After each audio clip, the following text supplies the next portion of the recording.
Hi, Leo Sun and Rising. Welcome to your November 2021 Astro Update. It's Raina here.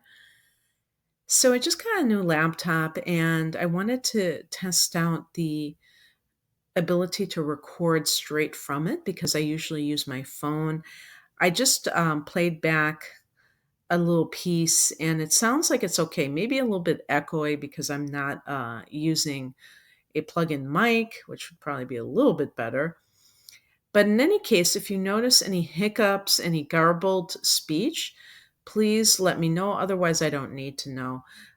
Just so I don't have to sit through a whole recording and monitor it. But my phone is charging. That's why I'm even doing this in the first place. But it might turn out to be really good because I don't have to hold a phone in my hand. Maybe get a clip on microphone or something like that.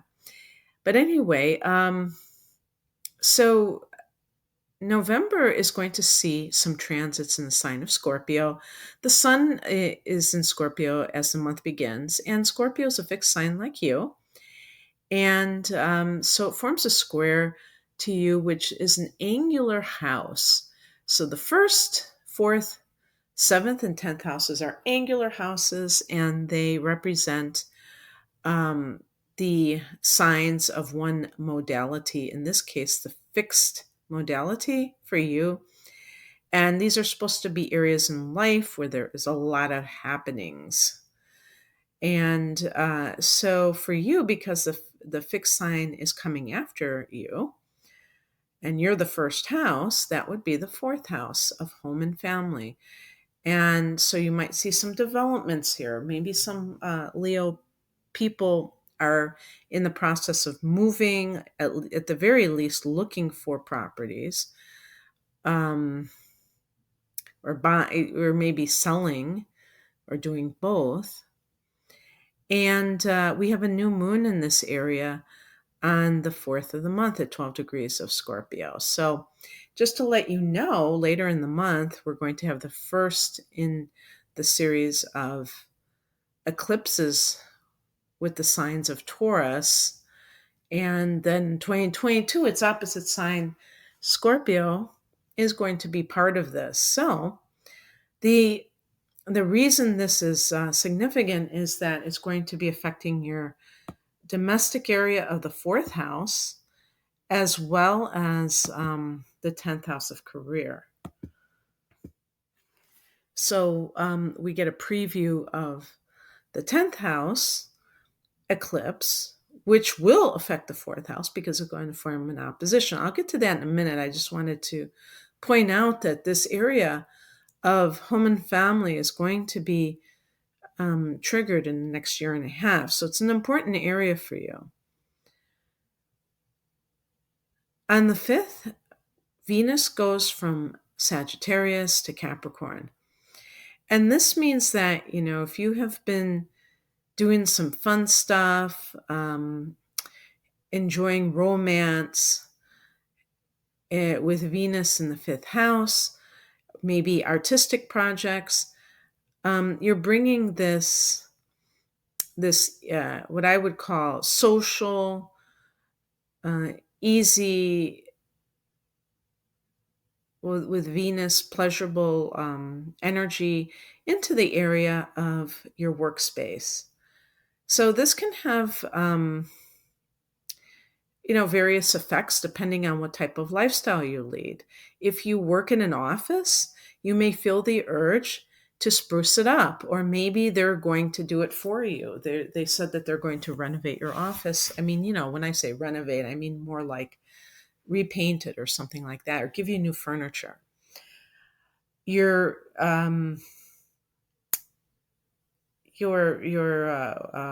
relationships with colleagues can improve.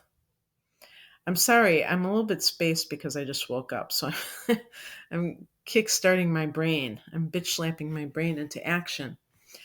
And this can also involve finding love in the workplace with Venus in the 6th house. In terms of health, this is the house of health, this can make you motivated to get healthier, whether it be through diet or through movement or both, so that you can look better. Or, and, or you might be buying a high ticket item that is uh, to improve your health. So Venus can be like luxury items, but in the sixth house, they may have a very practical nature. So I call this the Vitamix transit, or maybe you're getting a gym membership or something like that, or some other kind of exercise equipment. On the same day, Mercury goes into Scorpio. So Mercury is going into that fourth house, and Mercury can be about contracts. Or you could be talking to people about things that are related to real estate matters, talking to your mother more than you normally do. Um, on the 19th, we have that lunar eclipse at 27 degrees of Taurus. This is falling in the 10th house of career. So I personally see lunar eclipses as breakthroughs. I mean, in addition to other things, but I can see that potential of lunar eclipses to be something where the person may have put a lot of energy into something, and then it's like the dam bursts, and they finally it's like the resistance is let go of, and the person can, do something, make something happen. But it's not really that you're exerting the effort. That's the important thing. It's just that finally it comes into fruition. Because remember that lunar eclipses are powerful full moons. So at the time of a full moon, we're thinking about fertility and harvest, the harvest time. And this is a full moon on steroids, so it's that much more powerful in terms of those themes. It sometimes can be the grand finale of something. So if you have, been, maybe you're like, maybe it's time for you to retire, and you want to retire when you're at the top. You don't want to retire after you have slipped in your stature or what have you, and you just want to go out in a blaze of glory or something. um or with a lunar eclipse, I can even see like somebody, a Leo, because Leo is such a ham, and so you might be in the entertainment field, that you become famous. The 10th house can be fame, and a lunar eclipse, it's like a breakthrough. Another thing to note, and this might be more apropos in 2022, is that, well, I mean, as I speak, Uranus is in Taurus. So it's already in that sector of the 10th house. And Uranus is like anything can happen. It's a very unpredictable kind of an energy, but unpredictability can be extremely exciting, um, because something can happen that is beyond your wildest dreams. So if you have been striving to get your name recognition, and that can happen in any field. It just might not be fame, but for some Leos, that might be what you're looking for. I don't know why. I think that would be hell on earth to be, recognized wherever you go. um I like anonymity, if you can't figure that out already. After not showing my face for all these years. But in any case, I mean, that could be the time. But what I was talking about with 2022 is that there's going to be a direct conjunction between the lunar eclipse in November of 2022 in Taurus with Uranus. Uranus will be retrograding at that time, and they will both be at 16 degrees. So if it doesn't happen to you now, you still have another chance, and maybe even better chance then, because Uranus will be engaged in that full moon, or lunar eclipse, I should say. On the 21st, the sun goes into Sagittarius. Oh, wow. I was not even like connecting the dots here. When I was talking about Venus being in Sag, I didn't even think about the sun. So, one thing to note about Sagittarius for you, Leo, is that it is your fifth house and you rule the fifth house.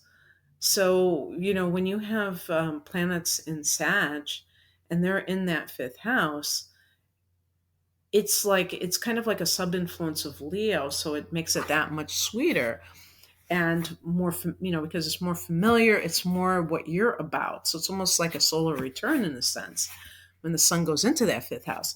But this is perfect because in the United States we have Thanksgiving in this Sag season in the last week of um, the month. You think by the age of 55, I'd figure out exactly, is it the third week of November or the fourth week?